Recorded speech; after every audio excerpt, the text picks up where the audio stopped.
Episode 29 of The Slam is finally here, ladies and gentlemen. We have some really big news, and what's really cool about today's news, it's not about WWE, it's not about New Japan. You know, you guys are going to get those videos in a little bit, but today is actually a little bit different. This episode of The Slam is about ROH, and Ring of Honor had actually made a really cool announcement, which I have some mixed opinions on, and we'll kind of jump into that in today's episode. But what I'm starting to realize is there are a lot of pro wrestling streaming networks, and this has kind of become the popular thing in 2017.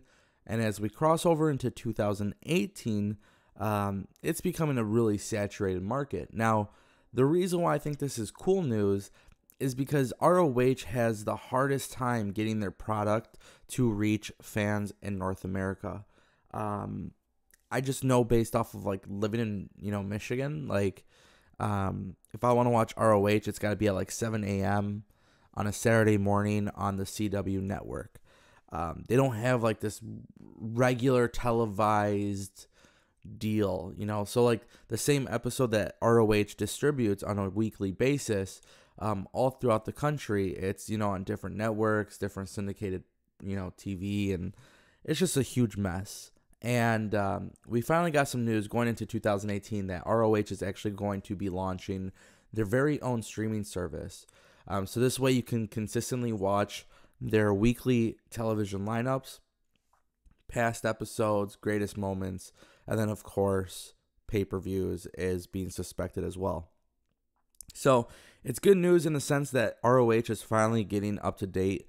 When you look at ROH in comparison to TNA and WWE, Impact has GWN, which Global Wrestling Network is cool because it's a nostalgic thing. Like, you could watch all the greatest like TNA pay-per-views, but the downfall is they don't have any live content. They don't have any sort of pay-per-views that are live. So GWN is kind of a flop. Now, when you really look at the subscription service model, there's only one company who really does it well, and that's WWE Network. WWE absolutely kills it with their network. They just, in comparison to like Netflix and all these other companies, a lot of people speak highly of WWE Network, especially for the most part. The kinks and bugs have kind of gone away from it, which everybody knows. When the WWE Network launched, it had some problems, and it had some bugs, and it had some issues. But in comparison, GWN is nothing good in comparison to the WWE Network. And when you look at ROH and what they're doing, having them launch a streaming app, having them launch an actual network service, if they are able to make it anything remotely close to the WWE Network, then they're very well going to succeed and surpass Impact as the number 2 wrestling program in North America. And the reason for that is simple, because ROH has a very hard time distributing their content. Now, I mentioned the WWE Network model working very well, and yes, New Japan World is good, but I will tell you guys, just based off of watching Wrestle Kingdom 12, there were a couple bugs, there were a couple issues with it, and obviously, Wrestle Kingdom 12 was big and very popular, and it was the most talked about thing on social media, so I understand that things like this may happen and they may occur, but at the end of the day, I gotta be honest and tell you guys that New Japan World is probably the closest thing to the WWE Network. And obviously, New Japan World is not really an app. You gotta use Chromecast or, AirPlay from Apple TV. There's a lot of flaws with the way that it works, but the general consensus is New Japan World has great content.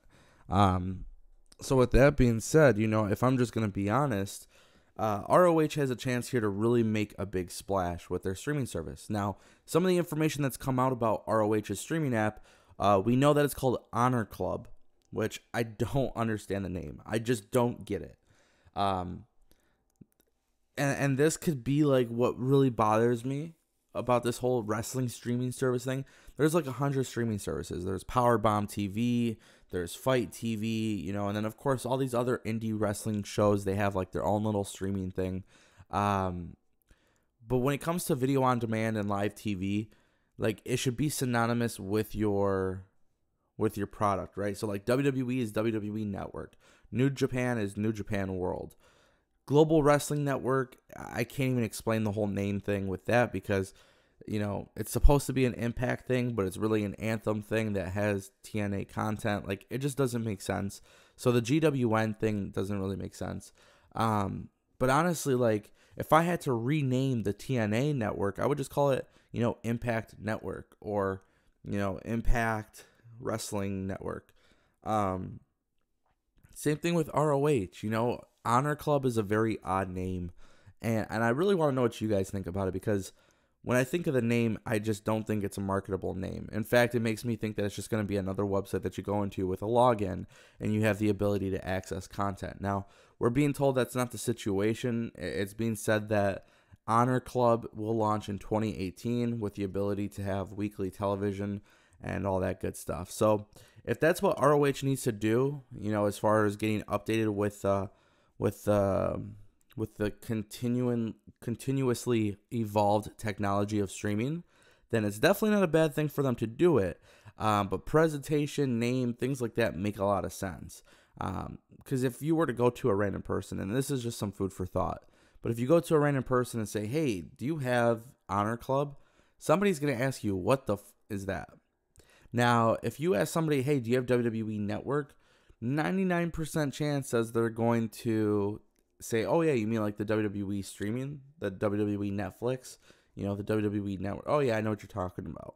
So, you know, I think it's very simple when you think of all these different things to consider that name is very important. Honor Club is a really dumb name, but who knows how it's actually going to work out and what it's going to be presented on. When you look at the WWE Network, one thing they did so well was they were able to distribute their content so quickly, obviously high quality, and they were able to do it on so many different platforms. And with Roku and Fire Stick and Apple TV, PlayStation, Xbox, and all these other streaming, you know, platforms, I really wonder where ROH will go. And that's what it really comes down to. I just really want to see where ROH will go with this. And hopefully some big things happen. You know, it's one of those things where, like I said, it's new, it's coming in 2018, and it should be a good thing for them. And that's why I think it's cool news, because ROH, you know, like I said, I hate having to go online to figure out what's happening in ROH. But there's no way, you know, if I have to go to work at 8 o'clock, there's no way I'm going to wake up at 5 o'clock, get ready, take a shower, all that stuff, and then turn on ROH just to watch a little bit before I leave. Just not going to do that on a Saturday morning. And of course, I know at certain networks and stuff, you could watch it at like midnight, and there's a whole bunch of stuff. And I get it. That's how they operate, and that's where their biggest lack is. If you had to look at ROH in general, their lighting is really bad. Their camera angles are totally off. But if you look at their matches and their storylines, they're actually really good. One thing that we don't know is price. So keep that in mind. We don't know the price or what, you know, what's all to be included. Obviously, ROH has a pretty nice tape library, so that would be pretty cool to have access to that. But we'll see what happens. Honor Club is coming in 2018. And it just makes me excited to see that another wrestling company is coming up with a streaming service. If you guys are somebody who is constantly watching wrestling, this is probably the best way to cut the cord. Because at that point, you have TNA, WWE, ROH, New Japan.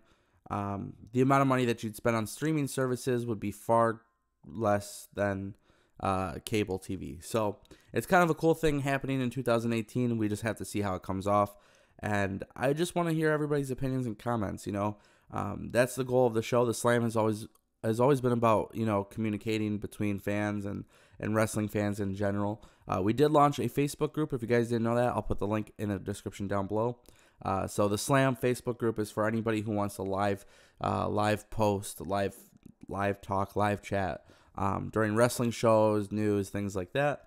And then, of course, we launched a Slam, the Slam Instagram, which you guys can follow at the Slam PW, cool wrestling photos.